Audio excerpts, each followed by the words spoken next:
Well, thank you, Mr. Speaker, and thank you to my colleague from South Surrey, White Rock, Cloverdale for his excellent presentation.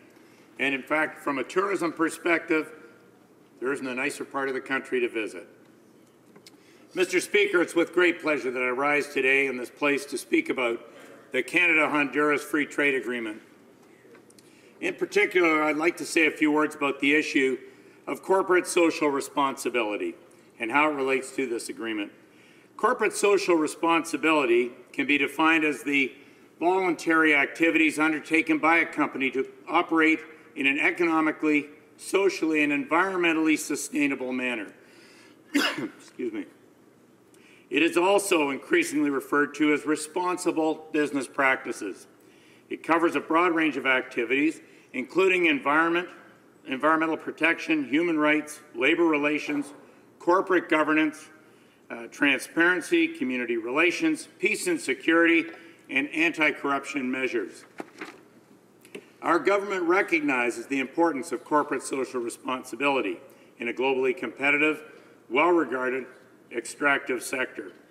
Our government encourages and expects Canadian companies working internationally to respect all applicable laws and international standards, to operate transparently and in consultation with host governments and local communities, and to develop and implement corporate social responsibility best practices. Canada has a long-standing commitment to promoting and encouraging responsible business practices by Canadian companies operating overseas. For instance, Canada has been a key driver and supporter of the numerous other important international instruments, including the International Finance Corporation's performance standards on social and environmental sustainability, the Extractive Industries Transparency Initiative, the Voluntary Principles on Security and Human Rights, and most recently, the United Nations Guiding Principles on Business and Human Rights.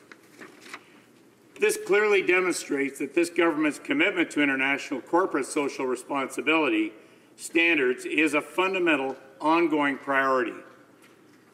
Our government has turned this commitment into concrete action in a number of ways, including by integrating robust corporate social responsibility provisions into many bilateral and multilateral free trade agreements, of which the Canada-Honduras Free Trade Agreement is no exception. Another concrete example is Canada's corporate social responsibility strategy for the international extractive sector, also known as Building the Canadian Advantage. The strategy was announced in March 2009 after extensive cross-country consultations with a number of key stakeholders. It has proven to be a strong framework by which our government encourages and promotes responsible business practices by Canadian companies working internationally in the extractive sector. Our support for the international corporate social responsibility guidelines and principles extends this reach to all business sectors operating anywhere in the world. As such, our government encourages and expects Canadian companies working internationally to, 1, respect all applicable laws and international standards, including those that pertain to human rights and environment, and 2, operate transparently and in consultation with host governments and local communities. I want to be clear, Mr. Speaker, the vast majority of Canadian companies conduct their operations in line with international standards for responsible business conduct. This is a key reason why Canadian companies are highly regarded and respected around the globe. It is also one of the reasons why Canada is a leader in the global extraction sector.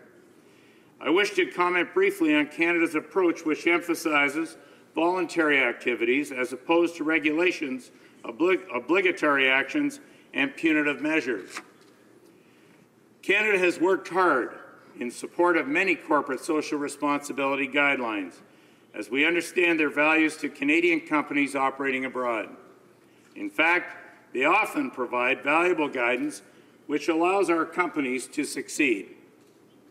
This is reinforced by actions of Canadian companies, for there has been a substantial transformation on the part of the private sector with respect to corporate social responsibility. Today, Canadian companies operating abroad recognize that corporate social responsibility and responsible business practices are fundamentally important to their ultimate success and to their bottom line, including shareholder value.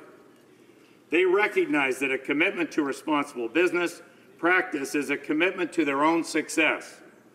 In a sense, corporate social responsibility has been mainstreamed into the management and operational structure of Canadian companies. Last June, the Prime Minister announced our government will be establishing new mandatory reporting standards for Canadian extractive companies with a view to enhancing transparency on the payments they make to governments. This effort, which will also help to ensure that citizens in resource-rich countries around the world are better informed and benefit from the natural resources in their country, builds on Canada's key role as a supporting country of the extractive industry's Transparency Initiative. These initiatives on transparency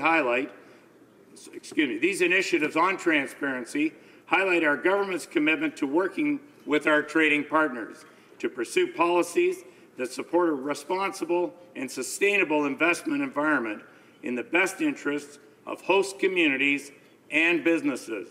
Responsible business conduct reinforces the positive effects that trade and investment can have on human rights, labor standards, the environment, and competitiveness.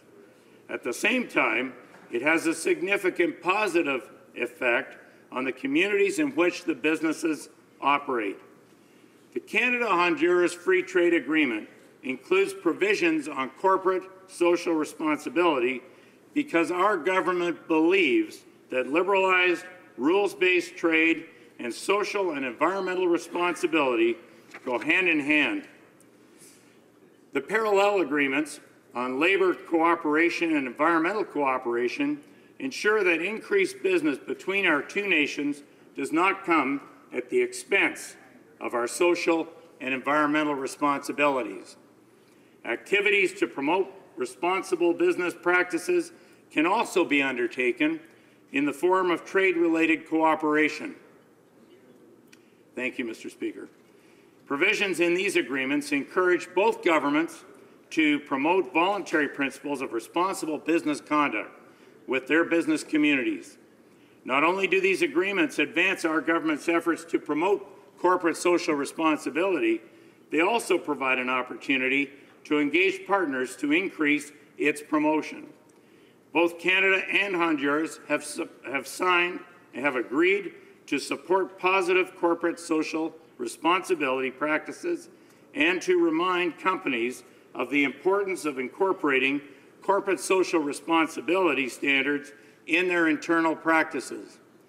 A fundamentally important aspect of this bilateral approach is that it helps level the playing field for Canadian investors when they invest in Honduras by encouraging corporate social responsibility principles amongst all investors.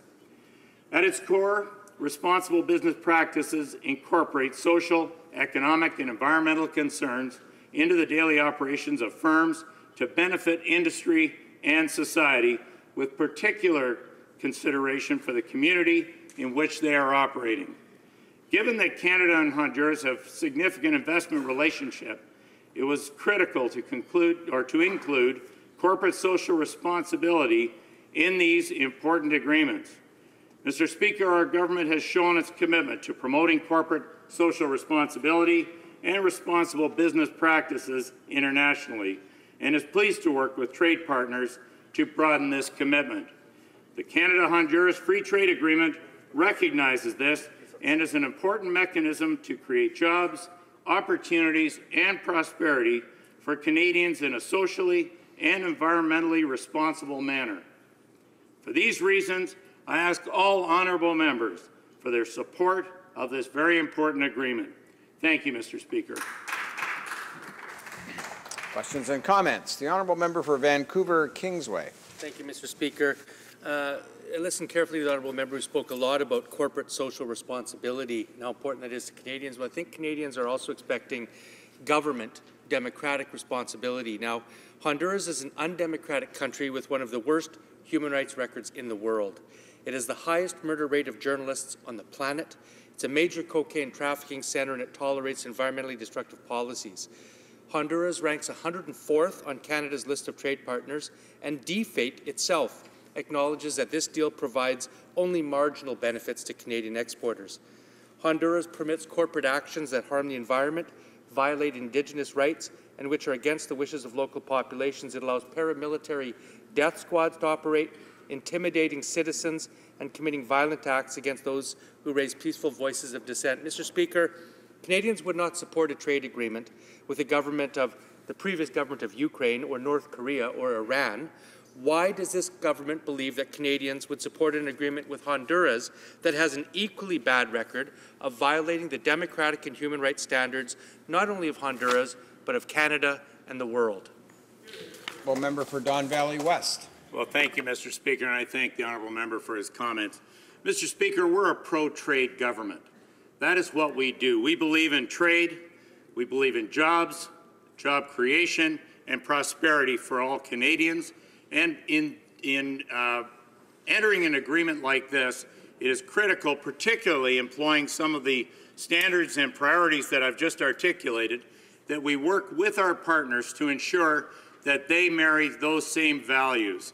Now, while the member certainly can promote an isolationist type of environment where we just stay at home, we're anti-trade, and we don't participate in global markets, I think that's fine for them. But that is not the government's approach, and that is not the approach that we on our side of the House will take in this agreement, Mr. Speaker. Questions and comments. The honourable member for Kitchener-Conestoga.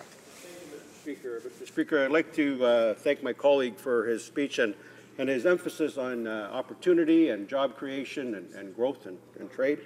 I've had the opportunity to visit Honduras on a number of occasions, Mr. Speaker, and do dentistry in some of the remote parts of Honduras, and to see the kinds of effort that Honduran people put forward to increase the lifestyle of their country.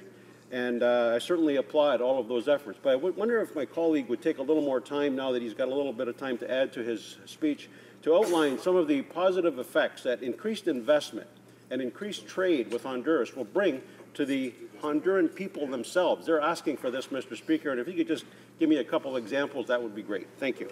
Member for Don Valley West. Well, thank you, Mr. Speaker, and I thank my colleague for his comments. And I haven't been to Honduras, Mr. Speaker, but I have had the opportunity to meet with some of those in the extractive sectors, in the mining environment, who talk about policies of social responsibility and an opportunity of giving back to the communities with which they work and employ the people that are local inhabitants. And in doing that, they are not only growing those environments, those neighborhoods, creating a more prosperous environment for people to live in a more sustainable world, but you talk about medical and dental practices that are lacking in those countries and that we can now take into Honduras specifically as an example to help those people in need where they don't have those skill sets that are inherently available to them. Thank you, Mr. Speaker. Question et commentaire. L'honorable député de Rivière-du-Nord. Monsieur le Président, pour moi, c'est une journée triste. Quand j'entends le député parler de ses principes, de la responsabilité sociale des entreprises, je me questionne, quelle est la responsabilité sociale du Canada, de notre gouvernement? Quand il dit qu'il est pro-commerce, les Hells Angels aussi sont pro-commerce. J'ai l'impression qu'on envoie... Qui étaient ces négociateurs-là du Honduras? Qui étaient les gens en face de nous? Des gens responsables de meurtres, d'exactions. Ils ont tué des journalistes, tué des militants syndicaux. Et ce qui m'attriste le plus aujourd'hui, les conservateurs, que les conservateurs soient dans cette logique-là, ça ne m'étonne pas outre mesure, mais que le Parti libéral, notamment le député de Westmount, qui voulait accéder à la chefferie du parti et qui voulait être premier ministre, c'est un homme que je considère intègre, que lui accepte que cette entente-là soit signée entre le Canada et le pays le plus violent d'Amérique latine, où la démocratie est le plus bafouée. Je trouve ça odieux. The honourable member for Don Valley West. Well, thank you, Mr. Speaker. And I think what we're hearing is clearly a demonstration of the type of values that the opposition bring to the House that are anti-trade, that are closed-minded, that just don't allow for expansionist thinking and opportunity.